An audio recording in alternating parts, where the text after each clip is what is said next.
Ito na guys, yung aking inihaw.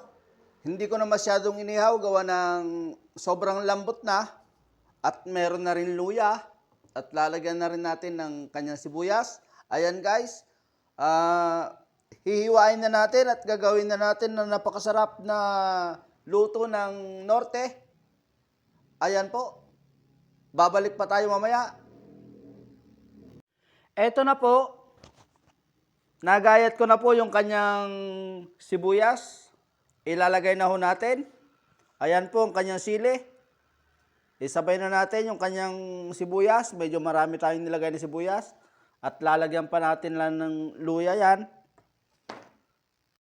Ayan guys. Ito naman po yung kanyang luya. Siling haba. Ayan, lalagay na ho natin. At konting-konting paminta.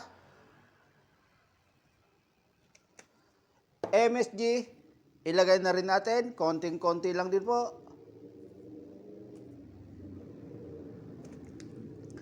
At asin, lagyan na rin natin. Ayan, ganyan lang po pagtitimpla ng masarap na dinakdakan ng norte. At kukuha tayo ng panghalo guys at haluin po natin yung kanyang sahog. Ito po yung suka niya at utak. Ilalagay natin, kukuha lang tayo ng panghalo. Ayan guys, ganito lang po paghahalo dahil isang utak ng baboy. Ayan, haluin lang natin ng ganyan bago ibubuhos.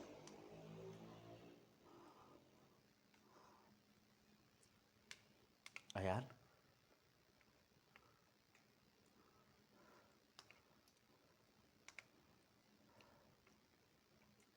Ayan guys, ibubuhos na natin.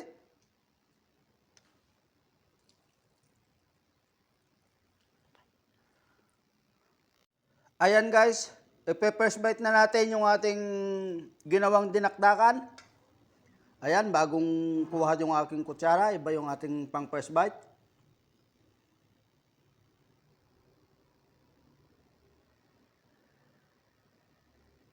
Ayan, ayos na to. Ayan, first bite natin.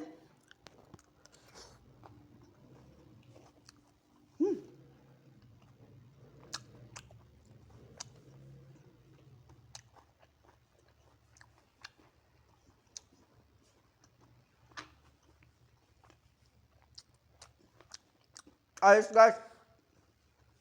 Ang sarap. Pero meron pa tayong ilalagay dyan.